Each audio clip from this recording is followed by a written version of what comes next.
Estimadas amigos y amigues, bienvenidos a una nueva edición de esta segunda temporada de Sin Sentido Común at Night, su antimatinal, ahora también late night show o lo que sea, donde hablamos de psicología, filosofía, argumentación, pensamiento crítico, política, astronomía, bioquímica, biología y también ahora de las personas que están detrás de todas estas disciplinas de las que tanto hablamos. El día de hoy sigo con mi racha afortunada de personas que me contestan por Twitter. Yo siempre pienso que nadie me va a contestar y me contestan, así que les agradezco. Me acompaña una súper invitada. Estoy con Alexa Garín Fernández. ¿Cómo estás, Alexa? Hola, muy bien. ¿Y tú? Muy bien también. Oye, para la gente que no te conoce acá en nuestro programa, ¿podéis contarnos quién eres, qué haces, qué estás estudiando, en qué parte del mundo estás? Bueno, soy Alexa Garín Fernández, como bien dijiste, pero me dicen Ale, más corto. Soy del norte de Chile, de familia aymara. Estudié el pregrado en la UA, en Antofagasta, biotecnología, y después me vine a Alemania a hacer el doctorado en microbiología marina, que ya lo terminé el año pasado y ahora estoy ya más dedicada al tema de la divulgación a través de los cómics y la ilustración, donde muestro lo que es la diversidad, tanto la diversidad microbiana como la de quienes hacen ciencia. A mí me importa harto también todo este tema de mostrar la diversidad de la ciencia. De hecho, creo que una de mis ideas en el Sin Sentido Común at Night es un poquito derribar esta idea de que el científico es este hombre caucásico mediana edad, bata blanca. Sí, es verdad. Y ni siquiera ellos son así. Sí, es que claro, ni siquiera digamos, el estereotípico científico ni siquiera así. No usan bata ya. Claro. Oye, tus estudios de doctorado allá en Alemania, ¿cuánto tiempo llevas haciéndolo? O sea, ¿cuánto tiempo has estado allá?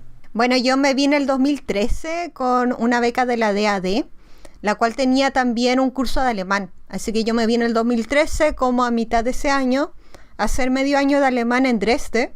Y después me fui a una isla súper chica el 2014, que es una isla que se llama Helgoland, Heligoland, como el disco de Massive Attack. Y sí, dato. Y allí estuve haciendo el doctorado que terminé el año pasado. Maravilloso. Eso. Oye, ¿y nos podéis contar un poquito cuáles son los temas como de tu tesis que estuviste trabajando ahí? Bueno, mi tesis se basó en el estudio de los virus que viven en el ambiente marino y me especialicé en un grupo que se llama los bacteriófagos, que son los virus que infectan bacterias.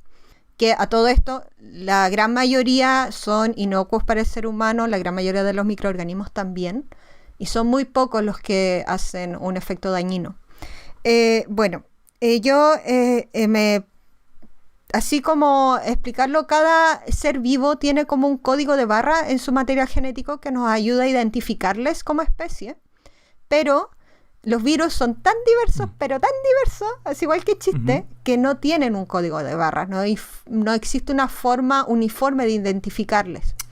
Así que ese fue como el desafío de mi tesis, donde nosotros tomamos muestras marinas y yo utilicé métodos que ya existían y hice como un pipeline, como un flujo de cómo trabajarles e identificarles como desde la muestra hasta encontrar qué virus hay en cada sitio, cuántos hay y qué genes transfieren.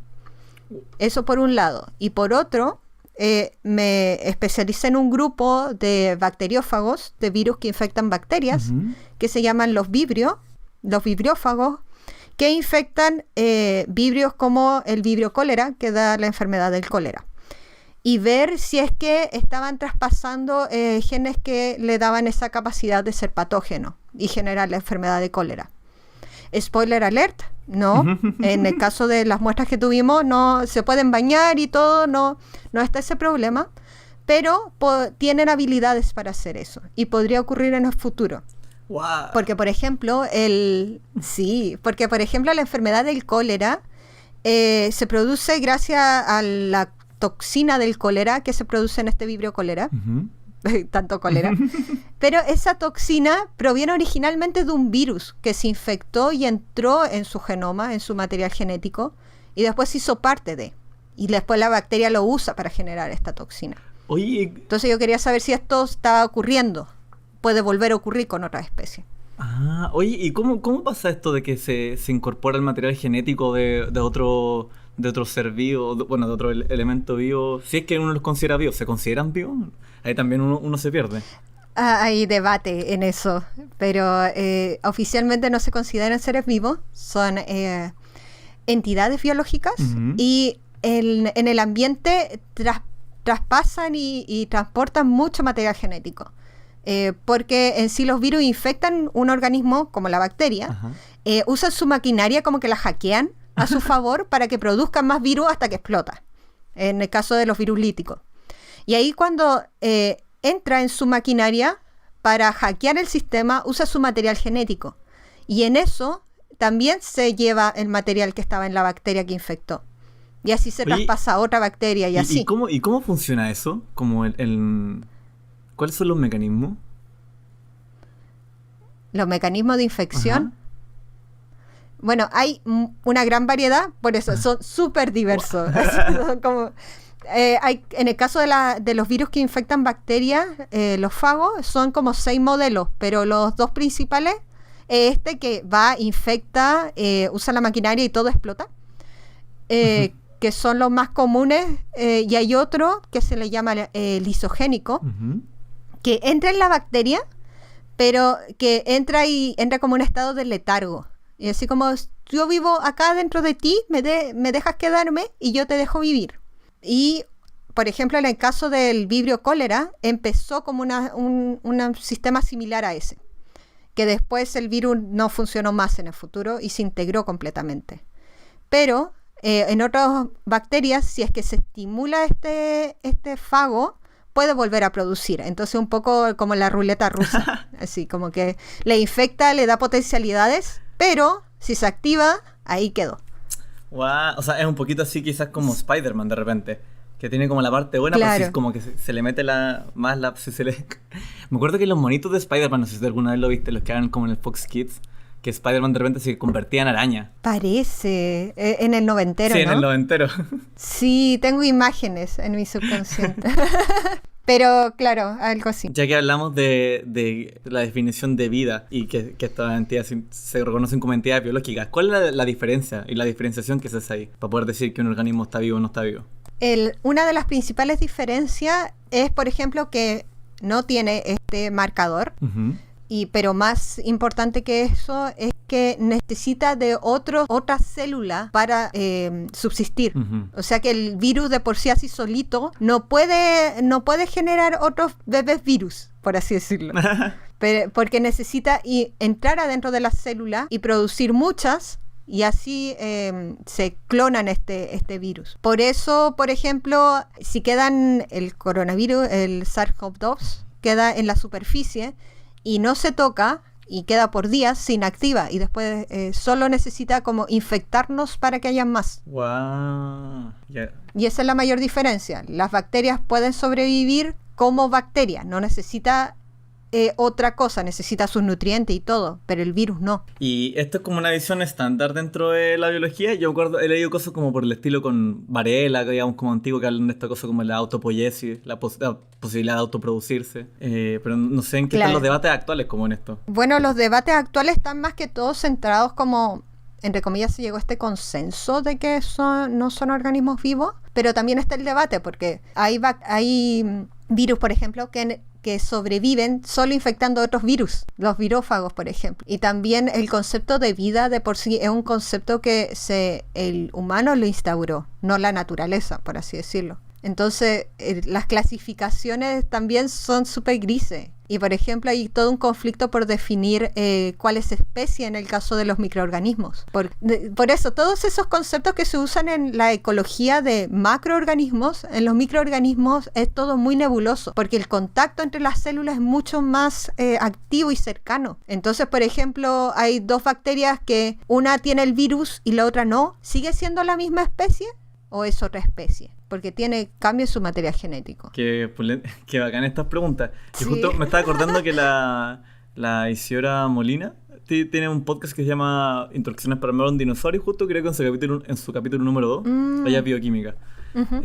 Justo habla como de estas cosas acerca de definiciones de vida y todo eso, que se lo recomiendo a la gente que no lo ha escuchado, quizás para que vayan para que vayan a escucharla. Y me quedé pensando en lo que me dijiste, que en verdad vida es una categoría creada por los humanos. Claro. Y es algo en lo que no reparamos comúnmente, de que los científicos construyen conceptos para poder ir a testear, para poder entender la realidad de cierta forma. Uno operacionaliza variables y todo eso. Y ese es un trabajo en verdad como, entre comillas, filosófico, aunque los científicos rehuyan de eso. Porque en el fondo hay que construir un concepto y una definición. Exacto. En el caso de la microbiología, se ha podido avanzar netamente gracias al desarrollo tecnológico. Por ejemplo, todos estos conceptos de especie, de dinámicas y todo eso se han definido con macroorganismos porque los podemos ver y los mismos la comunidad científica ha podido describirlos primero con ilustraciones, después con su material genético, etcétera. Y los microorganismos empezó ese camino súper tarde,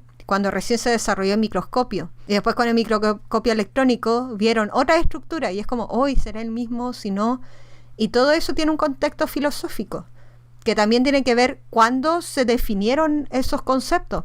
Porque también, por ejemplo, una vez estaba en una, no sé si tiene mucha relación, estaba en un conversatorio donde Jorge Díaz, un biólogo que está haciendo un postdoc en Santiago, y también es escritor, trabajó con el tema de la inmunología y él comentaba que las primeras descripciones sobre el sistema inmune se realizaron en periodos de la Segunda Guerra Mundial.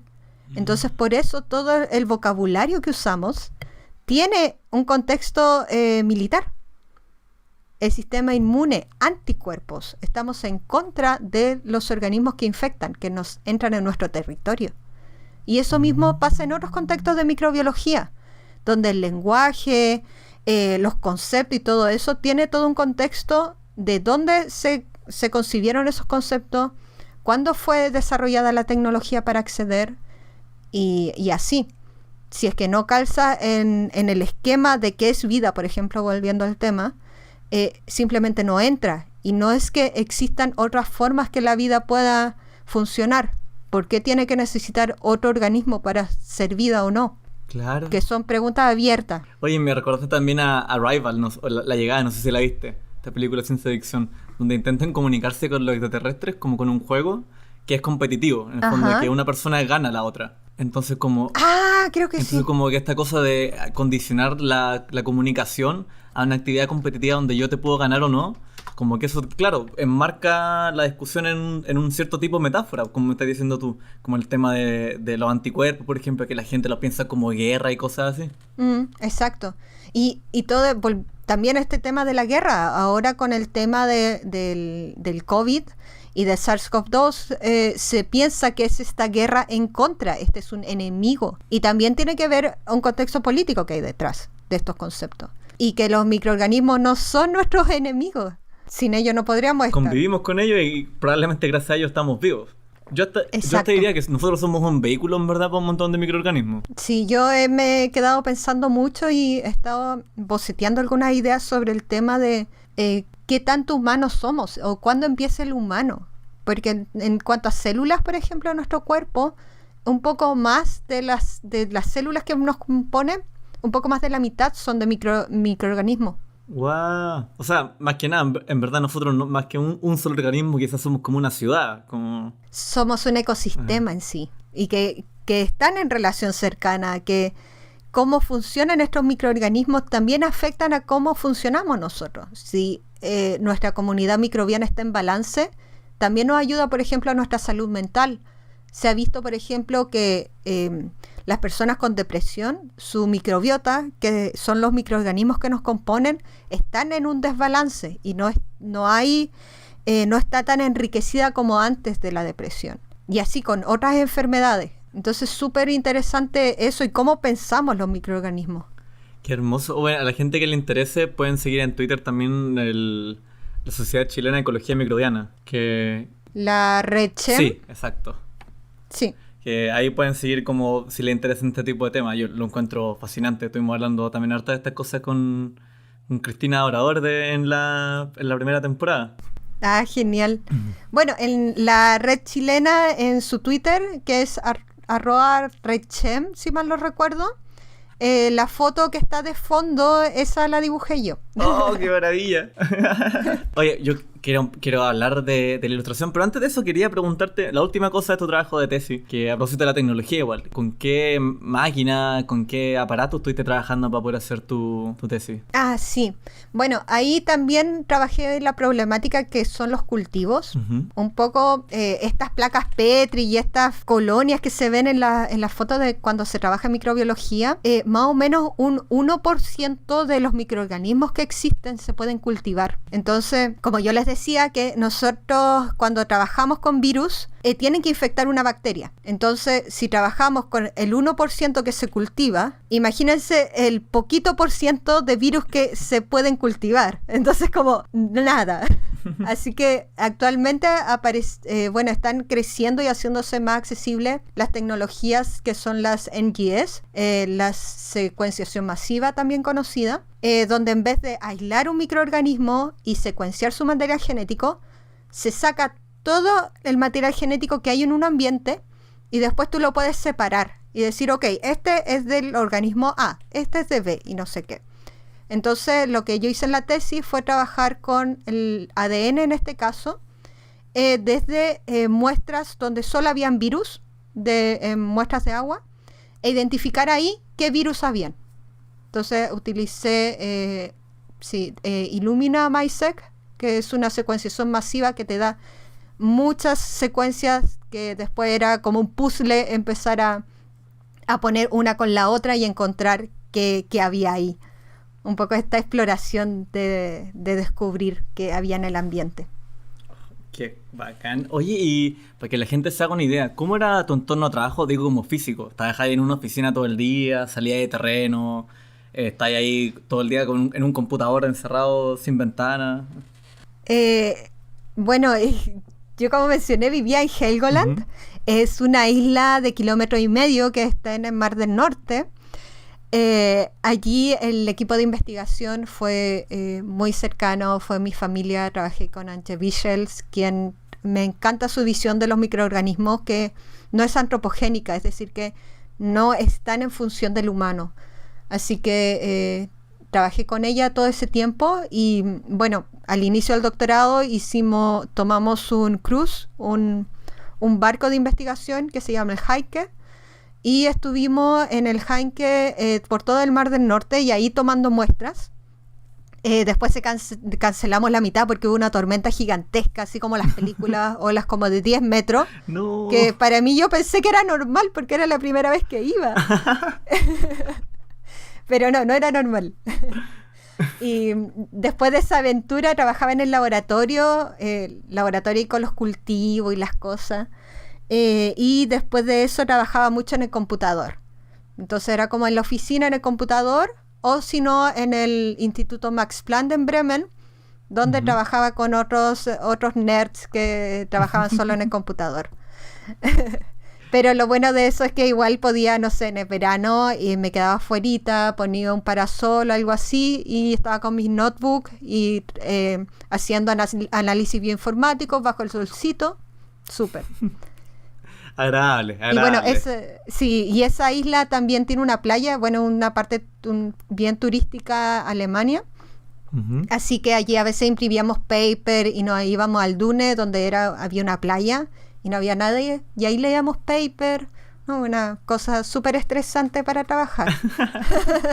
Oye, qué contraste lo comparo con Villa acá en Canadá, que acá llega el invierno como en 2 semanas más y cuarentena obligatoria por los -30, así como... Sí.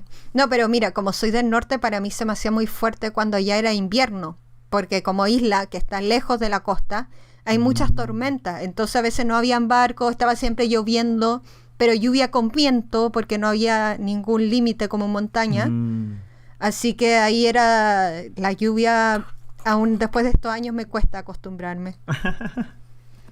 Sí, pasa. Pero en verano, hermoso.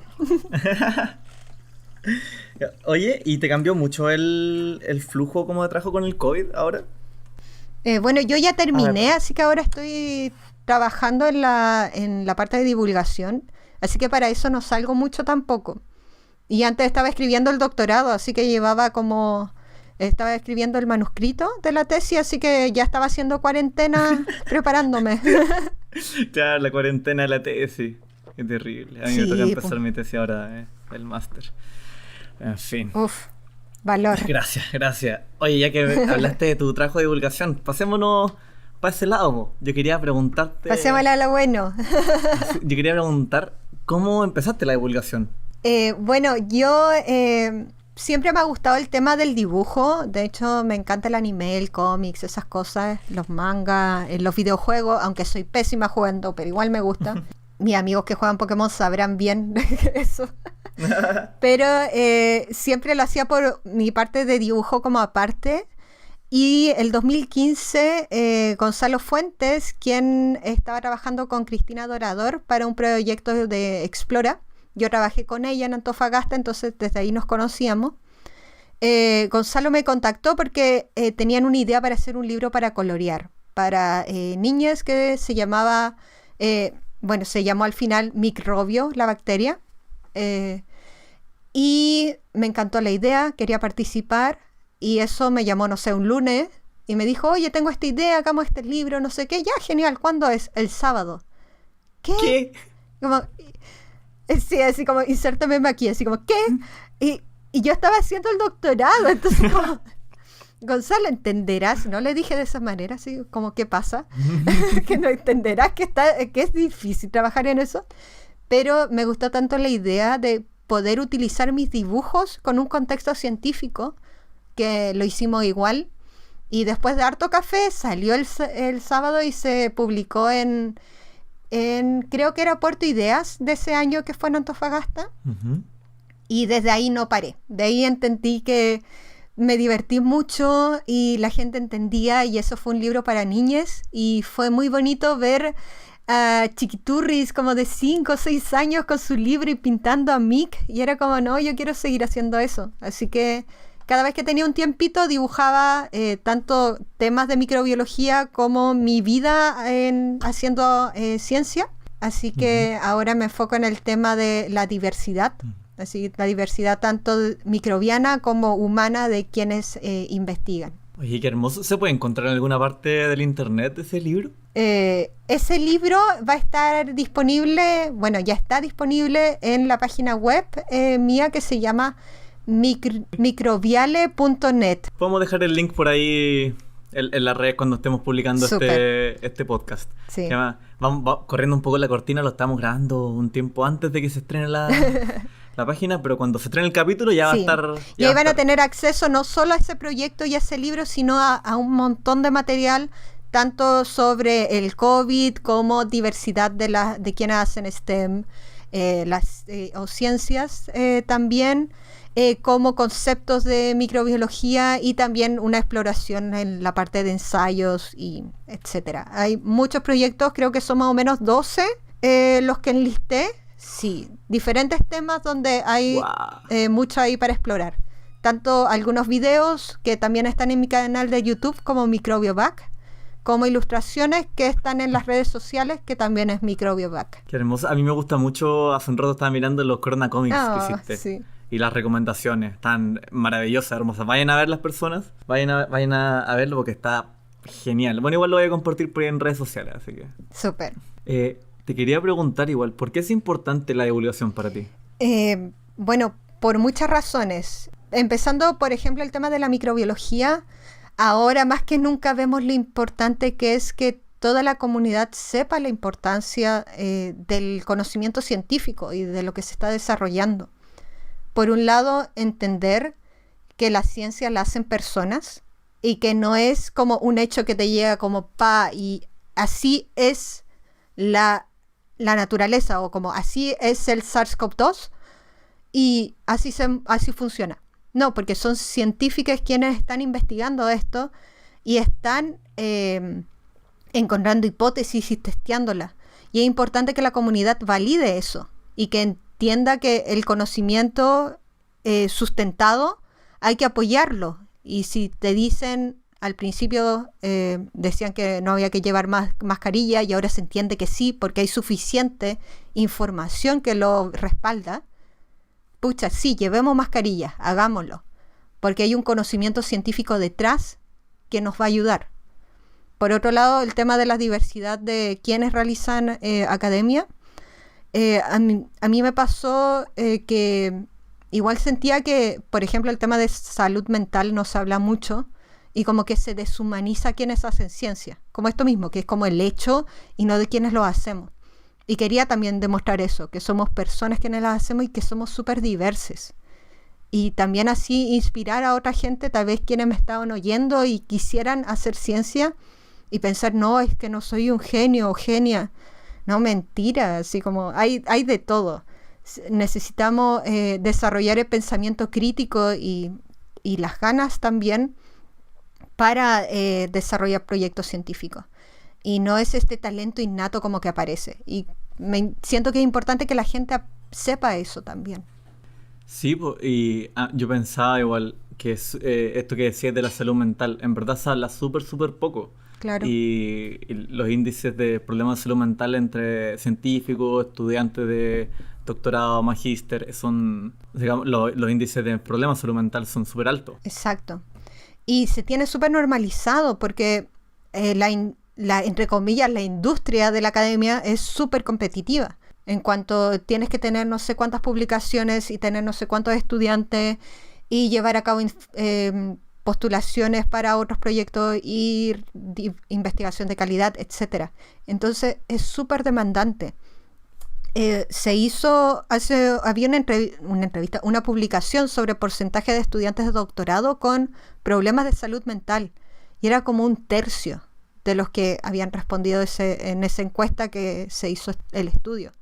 Y yo me preguntaba si lo discutimos con unas amigas y fue como, ¿y este otro porcentaje será que lo tiene normalizado y no se da cuenta que lo tiene o será que de verdad no lo tiene? Sí, hay hartos motivos para sospechar que hay infrarreporte en eso, sobre todo en la población hombre cis, claro, digamos, que tienden a bajo reportar. Exacto. Sí, de hecho a mí me pasó cuando estuve en un periodo muy mal emocionalmente y me estaba dando cuenta que nadie lo hablaba. También fue porque hablé con un profesor y contarle que no me sentía bien, etcétera, y que estaba con problemas de salud mental, y cuando le explico eso, su respuesta es bienvenida al club. Y es como, me daba mucha risa, pero después yo lo pensaba como, está tan normalizado en el ambiente que se tiran bromas al respecto y no se reflexiona por qué es tan abundante. Sí, porque todo este sistema de publicar todo el día, ojalá fuera todo el día, publicar lo más seguido posible, estar investigando todo el día, ser productivo. Exacto. Las presiones son muchas, en verdad. Sí. Y, pucha, si se pagara por el trabajo que se hace, Sí, porque además y yo pienso sobre todo también en cómo está la cosa en Chile, digamos. Yo investigué también un rato en Chile y allá sí que se paga mal, digamos, y sí que te pagan, y si te pueden explotar o incluso robar ideas, en general supervisores, no otros científicos. A veces pasa incluso, claro, también. Y esas cosas tienen repercusiones súper grandes en la salud mental de las personas. Yo aquí estoy hablando de mi experiencia, por lo demás. No, y también de la seguridad social que hay. Por ejemplo, a mí a veces me preguntan la comparación entre arte y ciencia y no sé qué, y aparte de la parte filosófica, la parte emocional, intelectual, etcétera, las dos áreas, especialmente en Chile, funcionan especialmente a través de fondos, a través de honorarios, y dependiendo del fondar, Fondesit, etcétera, que siempre se está recortando y tenemos que competir entre nosotros. Entonces, la ciencia y el arte no se diferencian mucho en ese ámbito, lamentablemente. Y ambas deberían ser mayormente financiadas. Por eso apruebo. Sí, yo siempre pienso que bueno, eso, acá también aprobamos. En sentido común está full por el apruebo. Pero también siempre pienso en esta comparación que así como entre ser científico y ser artista, como que no hay tanta diferencia. Y quizás peor en tu caso que eres científico y artista. Sí, pues yo de hecho, yo no entré a estudiar artes, y en una de las discusiones con mi mamá fue, es que porque yo estaba pensando también eso, y me dice, pero ¿cómo? Si tú después no vas a sacar la renta, no sé, la jubilación va a ser una porquería. Es como, mamá, no sabías nada. Como ni siquiera... Sí, yo pensaba ahora para el 10%. Claro, ni siquiera pude sacar el 10% porque no tenía nada. Entonces, la mayoría de la gente que trabaja en ciencia no tenía Claro. 10%. Es cuático. Igual que en las artes. Igual que las artes. Oye, a mí también me gusta mucho todo esto que estáis mencionando de representar la diversidad, porque yo siento que la divulgación científica muchas veces se centra mucho en poder llevar conocimiento de alguna área, a veces con la perspectiva de bajar casi que de esta torre de marfil el conocimiento para enseñárselo a la gente sin educación. Y yo siento que esto de poder visibilizar que la ciencia es un mundo mucho más diverso y también que debe ser más Sí. diverso, que necesita el debe con la diversidad y sobre todo también en la divulgación, porque el acceso al conocimiento está súper mediado por temas socioeconómicos, de género, no sé, de geopolítica del conocimiento también incluso. Exacto. Mira, volviendo a la parte de la biología, los ecosistemas, en teoría se aprende que los ecosistemas que más resisten los cambios del ambiente son los ecosistemas más diversos. Es decir, que hay muchas especies ahí que son ricos en diversidad. Porque si alguna desaparece o baja, otra podría tomar el lugar y así. Y hay muchos diferentes organismos viviendo. Y eso mismo pasa en los grupos sociales, donde se necesita esa diversidad, donde hay muchas perspectivas, donde hay muchos puntos de vista, porque así se enriquece la cultura, se enriquece la sociedad. Y eso mismo pasa en la academia. Y también se aprende en ecología que hay como un grupo dominante y después tú ves una riqueza gigantesca de especies, o sea, un gran número de especies, pero que hay en muy baja cantidad. Y lo mismo se ve en la academia. Oye, a propósito, ya que estamos hablando de estos temas, te quería preguntar ¿qué rol social le asignas tú a la divulgación? Bueno, aparte de acercar la ciencia y motivarte a aprender más, también siento que el rol social que tiene es de hacerte sentir parte. Porque, por ejemplo, yo, gracias a las series que veía cuando chica, pensaba que podía ser científica o como que existe, pero nunca me imaginé que yo, Alexa, podía hacerlo. A pesar que me gustaba y todo, y no me podía mirar en eso. Pero ahora con tanta divulgación... ¿Algún programa que...? Hay un programa, uno que a veces, la otra vez conversaba, que es súper poco conocido, que se llama Urmel, que es lo daban en el telecanal, Telenorte creo, como el domingo a las 6 de la mañana. Y que era como un programa de títeres, donde había un científico que tuvo un problema con la comunidad científica y se va y en uno de sus viajes va a una isla donde él encuentra un huevo de Urmel, que es un dinosaurio.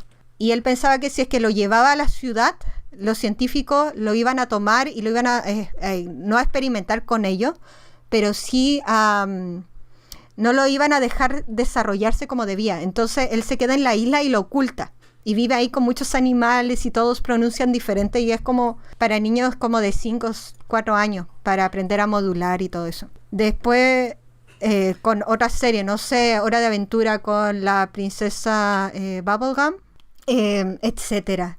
Pero me llamó mucho la atención que ese programa, acá cuando llegué a Alemania, aprendí que ese era un programa famoso de una sección infantil y era un programa alemán. Y sí, y ellos tienen muy internalizado el rol del científico. Por supuesto, científico hombre, el que era de esa serie, pero una serie como de los 70, 60, no sé.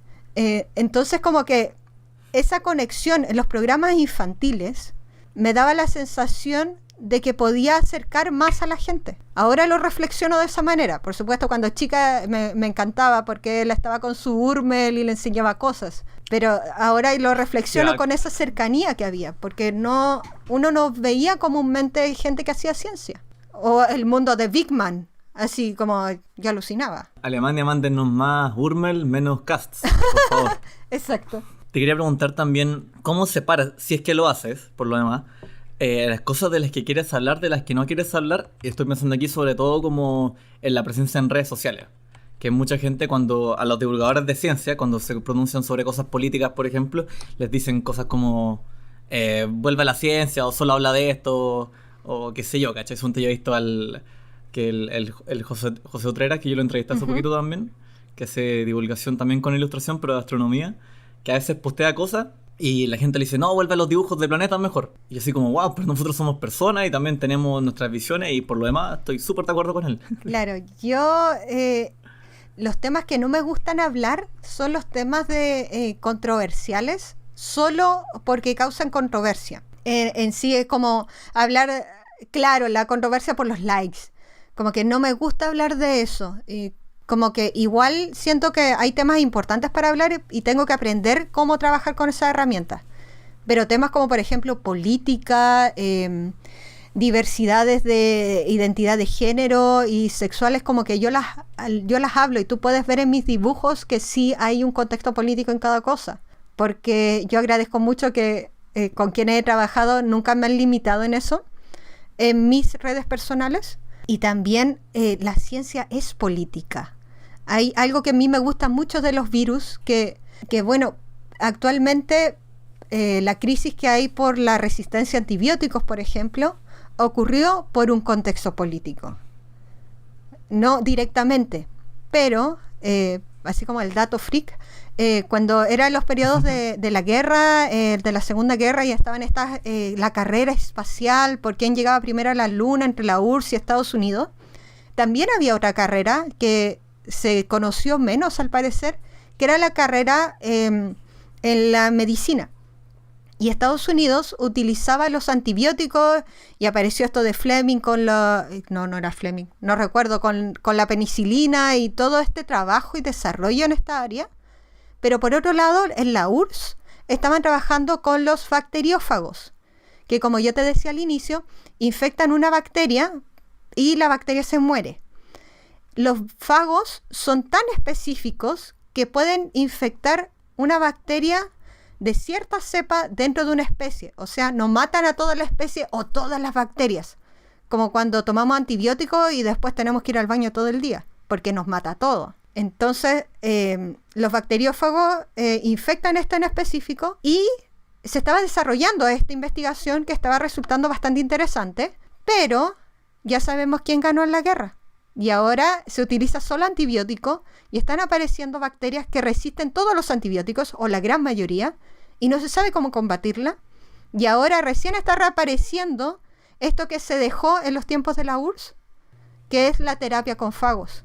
Y eso en un contexto político. Bueno, sí, pues es un contexto político importantísimo y más encima, yo siempre que veo estas gráficas de los antibióticos como que me doy un poquito de espalda porque ya ahora estamos hasta las masas con el COVID-19, pero digamos, la crisis de los antibióticos se viene en un par de años más, ¿no? Digamos unos 10, Claro. 20 años. Y muchos pacientes que están en los hospitales con infecciones de COVID necesitan tomar antibióticos no para combatir esta enfermedad, sino para combatir bacterias que infectan, ya que el cuerpo está débil, van y atacan.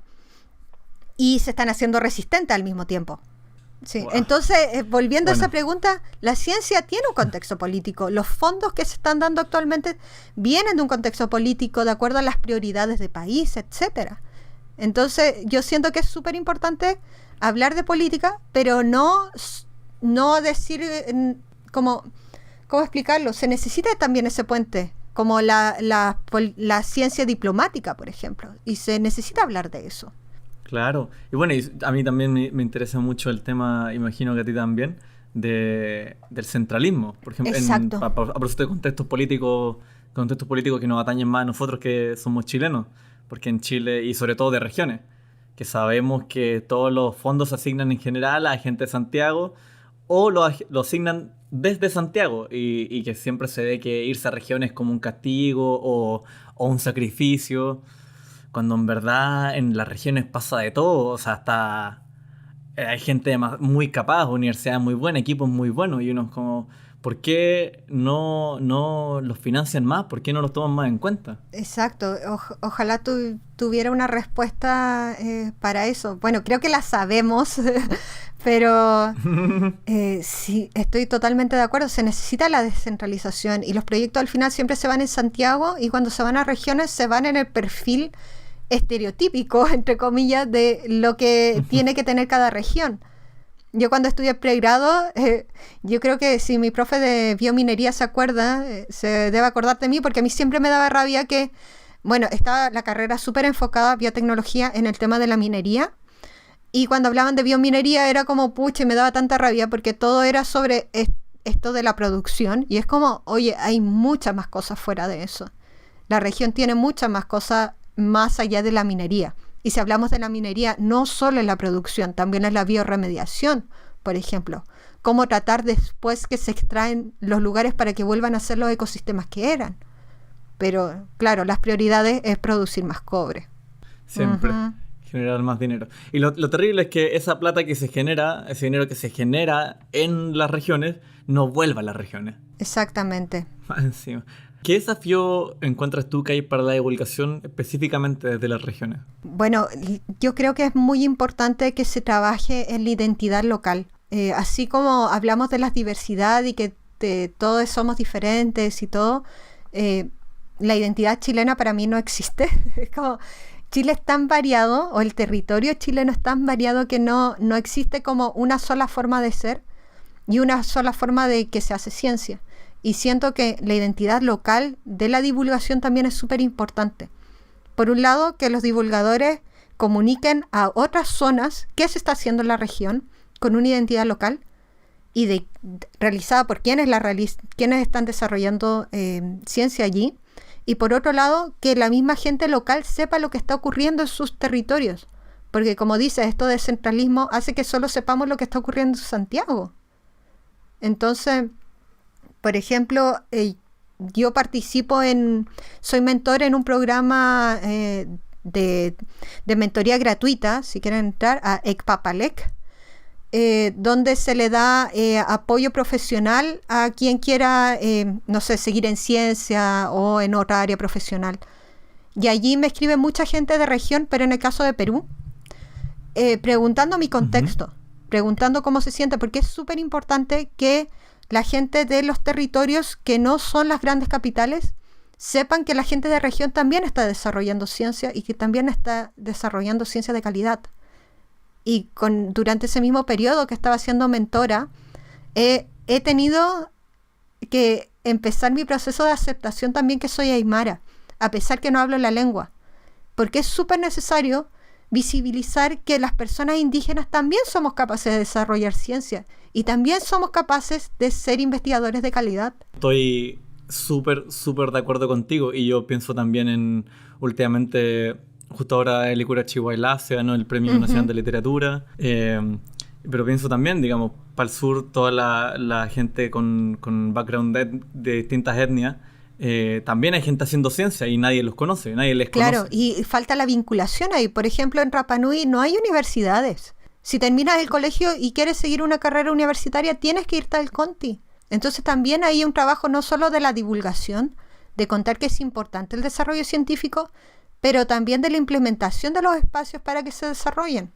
Claro, y poder generar redes también, y como decías tú, que uno conozca, bueno, que las comunidades conozcan lo que se está haciendo en su localidad, pero también a mí me gustaría que las regiones pudieran conocerse entre sí también. Porque muchas veces, aparte tenemos esta cosa ordinaria que nos dejen al final de las noticias 10 minutos para la red regional. Hoy sí. Pero como muchos sabemos un poco de nuestra región, y qué pasa con el resto, qué pasa con el norte, como que los de Temuco no tienen ni idea de lo que está pasando en Antofagasta, entonces uno está como... Pero si sabemos exactamente qué comuna y en qué calles hay cuarentena y en qué calles no, en Santiago...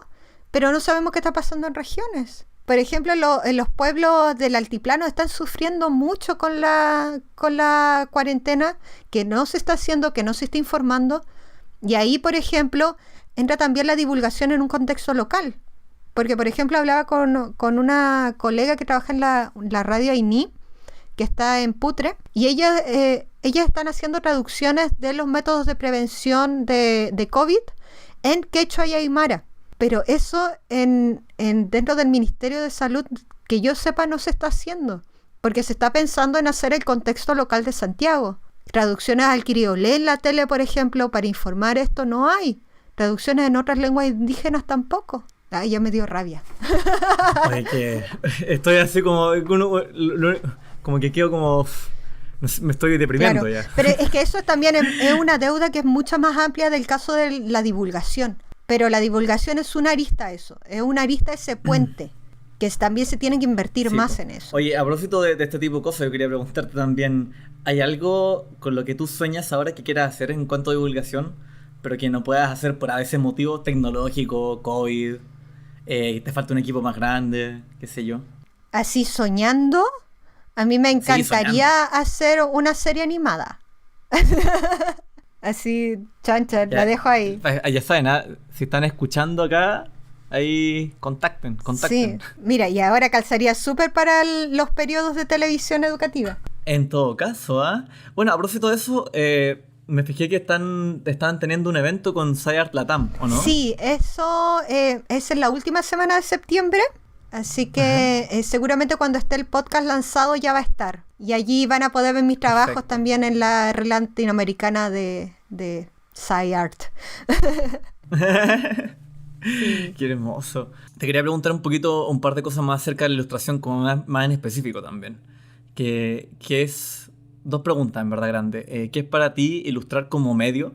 Y segundo, ¿qué crees que tiene de especial y que no se puede hacer A mí en me otros medios? pasa que yo puedo traducir mis ideas más fácilmente en dibujos que en palabras. De hecho, hacer los papers era muy difícil, pero tenía todas las figuras listas primeramente. Y le decía a mi profe, yo podía hacer un cómics del paper y iba a salir más rápido y más claro. Entonces, para mí es como mi medio de expresión. Y antes yo sentía conversando con una amiga en el colegio que ella estudió interpretación musical. Janina, un saludo.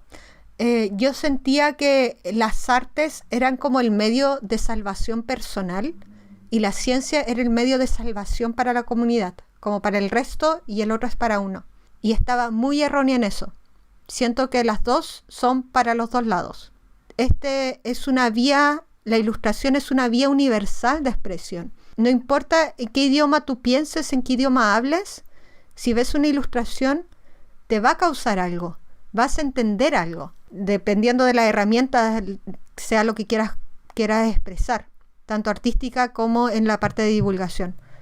Entonces siento que para mí es eso, es mi medio de expresión y mi medio de comunicación. Qué hermoso. Oye, ¿y cómo vais desarrollando cómo vais descubriendo tu voz como dibujante en la ciencia? No tengo idea, solo lo hago. Es Oye, explorar. ¿cuántos años lleváis ya en esto? Perdón. Mira, esta historia que te había contado con Gonzalo pasó el 2015, pero así como ahora empezando como bien, como dedicándole más tiempo más regular, como desde el año pasado yo creo. Cuando hice un vivo con Wikiseba y ahí dibujé en vivo y ahí la gente quería saber cómo terminaba el dibujo porque no lo alcancé a terminar. Y ahí fue como, ya sí, ¿sabes qué? Voy a subir el dibujo y ahí hice un video y fue como, me gusta, voy a hacerlo más regular.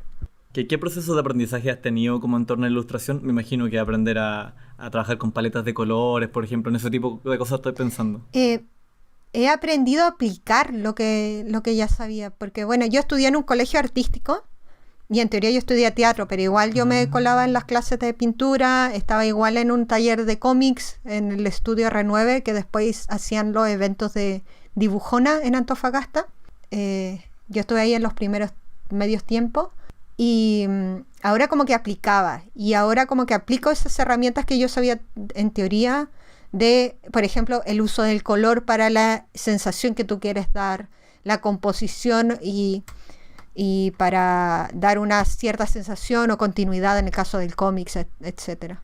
Oye, qué bacán esto que mencionáis del colegio artístico. Ya te comentaba yo que a mí me gusta volver a la trayectoria personal de las Sí. personas, así que ya que me lo mencionaste, me quiero tirar para allá. Porque quería saber un poco más cómo es esta experiencia de colegio artístico. Yo tuve un par de experiencias tangenciales porque fui a clases de flauta traversa en un colegio Ah, artístico en bacán. Temuco. Bueno, yo estudié en el Liceo Experimental Artístico en Antofagasta, el mismo que estudió Cristina Dorador, si alguien escuchó la primera temporada, pero yo no la Oh, conocí qué- porque yo era muy pollita. Y allí la gracia que tiene, o tenía en ese tiempo, era que tú en las mañanas, cuando ya se iba en las mañanas después de quinto básico, en las mañanas tú tenías las clases académicas convencionales y en la tarde era la parte artística. Entonces, tú podías ver, y era más normal ver actividades artísticas. La gente, no sé, tú eras de básica y tú veías a la gente de media que iba en las tardes al colegio y estaba con su guitarra tocando mientras gente estaba bailando, o habían actividades prácticas de teatro donde interactuaban en los recreos con los niños más chicos. Entonces, esta relación con el arte era mucho más cotidiana. Y de hecho yo no sabía qué especialidad tomar cuando en quinto básico tú tienes que seleccionar. Y me fui a teatro porque era la herramienta en sí que peor me fue en los niveles, así como que hacen una clasificación. Y yo quedé como en primer lugar música y artes y segundo lugar teatro. Como que no tenía tercer lugar. Y en teatro también porque yo soy una persona súper tímida y me cuesta mucho hablar y socializar. Y todas las herramientas sociales que aplico diariamente las aprendí en ese periodo. Hoy me siento muy reflejado. Yo también soy súper tímido igual. Y también tomé teatro como pensando en eso. Sí, de algo sirve. Sí, oye, entonces, ¿cómo era también Ale en esa época? ¿Te interesaba la ciencia ya? ¿Qué otras cosas te gustaba hacer? ¿Tenías otros pasatiempos? ¿Te gustaba bailar? No, yo siempre fui un Lego bailando. Yo en la media, yo tenía el pelo, tengo el pelo liso, lo tenía muy largo y yo era la típica chica gótica que odiaba el mundo y estaba con sus audífonos con el Walkman, así como el carnet, y dibujando y odiando el mundo. Así era esa Ale. Hoy en día hago algo para no odiar el mundo, esa es la diferencia. Pero en ese tiempo era así, me gustaba mucho, como te decía, los cómics, los mangas, todo eso. Y me pasaba que yo me juntaba con los niños más grandes porque ese grupo era el que jugaba Magic, por ejemplo, el que después tenía las Game Boy para jugar Pokémon. Entonces, yo iba a la casa de un amigo que jugábamos con el disquete. Y pasamos la tarde ahí con el Rafa jugando Pokémon en el emulador. Y después dibujando ilustraciones de cómo nos imaginábamos el mundo Pokémon y esas cosas. Y con la ciencia, yo quería ser ingeniera genética. A los 10, 12 años supe lo que pasó a la oveja Dolly. Y como se dice en el español de España, yo flipé. Me enamoré de esa historia. Una pareja de mi mamá me trajo una National Geographic donde hablaban de eso, hablaban de los estudios con gemelos y yo como súper maravillada. Hasta tenía ese agarrador del cepillo de dientes con oveja y se llamaba Dolly y yo quería hacer. Y cuando llegó cuarto medio, yo no sabía si estudiar ciencia o arte. Yo quería estudiar si es que me podía ir, porque después cuando yo en primero medio nació mi hermana y de ahí yo preferí quedarme en Antofa. Y si me hubiera ido, quería estudiar en la Chile licenciatura en artes con mención en diseño teatral. A lo mejor yo hubiera estado en el teatro ahora. Wow. Sí, y yo participaba dibujando en el Colegio de Bellas Artes del Teatro Municipal en Antofa. Y el profe Jaime Cabrera un día me dijo como, oye, ¿sabes qué? Me estaban preguntando algo de la UA, de la Universidad de Antofagasta. Parece a lo mejor que van a abrir la carrera de arte. A todo esto nunca la abrieron. A lo mejor podrías pasar a preguntar qué onda. Y yo, genial, como que ahí no necesitaría irme. Así que fui para allá y pregunté en admisión qué carreras habían, si iban a abrir esa carrera. Y la secretaria revisó así como, no, mira, ¿sabes qué? Tenemos pedagogía en filosofía y biotecnología. Eso se abre en el otro año. Y yo como, ¿me puede pasar las mañas de biotecnología? Igual es parecido. Y así supe como, porque estaba esa carrera y por eso postulé. Y es muy lindo que ahora por fin puedo poner esas dos áreas que por un tiempo pensé que no se podían juntar. Y ahora sí las puedo conjugar de una linda manera, o una manera que me llene. Qué hermoso. Sí. Bueno, a veces lo más importante es poder buscar algo que a uno lo llene, sobre todo si trabajas en ciencia, que a veces es tan duro. Te quería preguntar si entonces siempre pensaste estudiar una carrera profesional. Sí. En mi familia tengo el privilegio de que mi familia es muy normalizado seguir estudiando. y que hay que seguir estudiando. En la parte materna, de hecho, todos mi abuelo y sus hermanos estudiaron una maestría o un doctorado, muchos de ellos durante la dictadura, donde fueron obligados a salir del país, y allí pudieron seguir estudiando. Entonces era como más cotidiano el tema de estudiar en la universidad. Lo que sí, a veces, ahora reflexionando, cuando chica igual, yo siempre quise ir a una universidad, y cuando, no sé, no me comía la comida, mi mamá me retaba y me decía como, tú no vas a ir a la universidad y no vas a ser nadie en tu vida, como en vez te quedas sin comer. Me decía eso y yo lloraba así, no, mamá, yo quiero ser alguien en la vida. Ahora yo entiendo que, por supuesto, la universidad no te hace ser alguien en la vida. Así como, eso no es necesario, son otras las cosas más importantes. Pero sí, siempre quise. Y me comía la comida. Oye, y cuando entras en la universidad, ¿cómo es esto? ¿Cómo es esta expectativa de realidad, este choque con este sistema distinto que es la universidad? Yo no tenía idea. Porque, como te decía, iban a abrir esa carrera ese año y yo entré en la primera generación. Entonces no tenía idea de cómo era el perfil de quienes salían, cómo eran los que ya estaban, cuál era el puntaje promedio siquiera, nada. Entonces yo estaba súper nerviosa y cuando entré en primer lugar y agradezco mucho eso porque tuve la posibilidad de estudiar gratis el primer año, que incluía la beca, por el primer puesto de la PSU de quien postulaba. Y el problema de eso es que eso pudo haber seguido todos los años, pero tú tenías que pasar, la condición era pasar todas las asignaturas y con un promedio arriba de un 5.5. Entonces, el primer año... Ridículo. Sí, y como por siempre, entonces como súper difícil. Y yo entonces al terminar el primer año la perdí porque terminé ese año con un 5.3. Entonces tampoco era como, ¡ay, qué porra que soy! Pero no fue suficiente para eso. Y de ahí obtuve otras becas que me pudieron ayudar a solventar ese resto y entre medio trabajando. Y yo ese año, yo pensaba como, oye, en la universidad tengo que estudiar y estudiar mucho para no decir otras palabras. Así que yo en ese tiempo yo trabajaba e iba al teatro del Pedro de la Barra y hacía tramoyeo, hacía animaciones, ayudaba con las luces, la música, todo eso. Aprendiendo ahí y también poniendo de mis conocimientos en los diseños de vestuario y de no sé, de los póster y todo eso. Y dejé todo eso ese año. Dejé de ir al taller de cómic, dejé de ir al teatro, dejé de dibujar, porque dije, no, tengo que sacarme buenas notas. No. Sí. Spoiler, fue un fracaso. Y bueno, como ya escucharon, terminó el final del primer año, perdí la beca. Y fue como, no sé si lo puedo decir, pero bueno, tiré en la mesa así como fuck this shit. Y volví al teatro, volví a dibujar.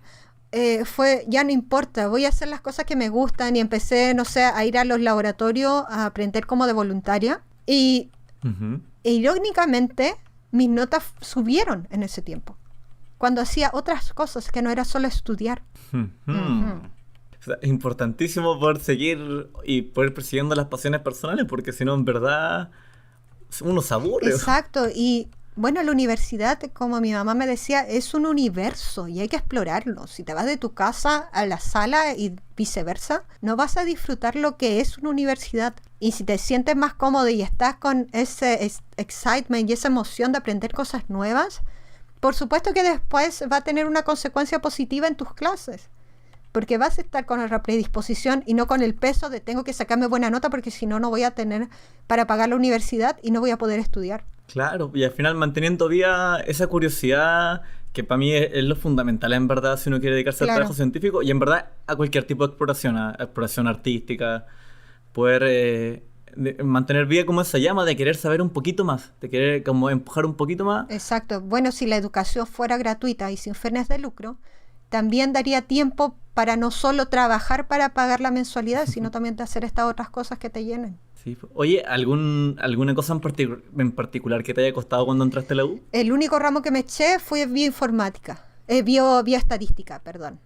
Me costaba un montón. Y también tuvo mucho que ver la profe y Bueno, yo era una persona súper conflictiva, bueno, lo soy, ajá. Pero yo en ese tiempo tenía mis pelos de colores, tenía pelo morado y ojalá que vuelva pronto de nuevo ese color. Eh, no me llevaba con esa profesora, entonces nunca hubo una buena disposición para aprender ni para que se me enseñara. Entonces, esa fue la asignatura que me fue peor, pero la que fue más desafiante no fue esa, sino ingeniería genética, que fue, no fue trabajar directamente con ingeniería genética, sino fue la primera vez que nos enfrentamos a escribir nuestro proyecto de investigación. Es decir, que se nos pusieron temas para trabajar y hacíamos un grupo e ideábamos un proyecto, cómo sería, cuál sería la metodología y todo eso. Y lo presentábamos al curso y era un grupo de 3 profesores. Me acuerdo de 2, bueno, estaba Cristina Doradora ahí y Francisco Ramón Sellés. Y ese fue un gran desafío porque te vas a esto de no aprenderte las cosas de la teoría, sino aplicarlas. Y yo me acuerdo mucho y me llegó mucho cuando presentamos nuestra primera idea, ni me acuerdo qué cosa era, pero presentamos una solución para una enfermedad, creo que eran las mastitis bovina, algo así. Y presentamos nuestra teoría y todo eso, por supuesto, biotecnología, crear este producto o servicio que ayude a que no exista este problema en la ganadería. Y presentamos nuestra idea y todo, y ya aplausos, preguntas. Y el profe Francisco estaba sentado al frente y nos dice, ya, ahora díganme algo nuevo. Oh, y mal, así como... Y eso me llegó mucho. Así fue como, siempre, ahora se le dice en inglés el so what factor. Ya, ¿y qué? Y eso fue un gran desafío y fue como la asignatura que más me costó, pero en un buen sentido, porque quería demostrar que sí era una buena idea o que sí yo podía tener buenas ideas. Y eso me encantó. Creo que ahora ya no se hace esa asignatura así, pero en ese tiempo cuando nosotros la tuvimos fue súper difícil. Por lo mismo, porque también tenías teoría y las pruebas y hacer este proyecto de investigación teórico, por supuesto. Entonces era un desafío súper enriquecedor y súper estresante. Oye, y ya hacia el final de la universidad, ¿cómo decidí seguir con estudios de postítulo, doctorado? ¿Y cómo lográis efectivamente después irte para allá, para Alemania? Bueno, cuando yo iba como en tercer año, creo, allí Cristina Doradora había entrado a trabajar en la universidad y yo pude trabajar en la tesis con ella y en otros proyectos. Yo desde como segundo año que trabajaba en diferentes laboratorios para aprender cómo se hacía, trabajé con microalgas, después hice una pasantía voluntaria en Perú y trabajé con peces, con plantas. Después con Ana Mercado trabajé con bacterias y después con Cristina Dorador trabajé con hongos, con fungi.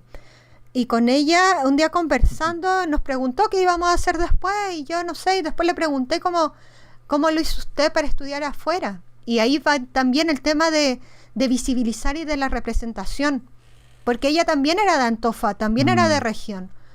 Y era, profe, ¿cómo lo hizo usted? Y ella nos contó sobre las becas de AD y nos mostraba, mira, acá en Alemania está de microbiología y me mostró el programa Marmic y ahí había una profe, Antje Bischels, que era la única en esa lista que trabajaba con ecología de virus.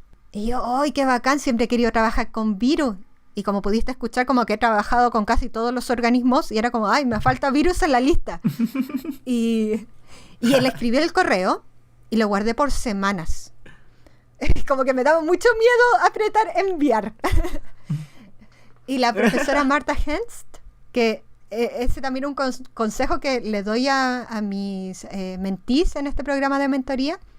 La profe Marta me dijo como, Alexa, envía ese correo. Como, mira, ese igual gente como nosotras, es como que no es como alguien tan diferente. Y en el peor caso, va a entrar spam, no te va a responder.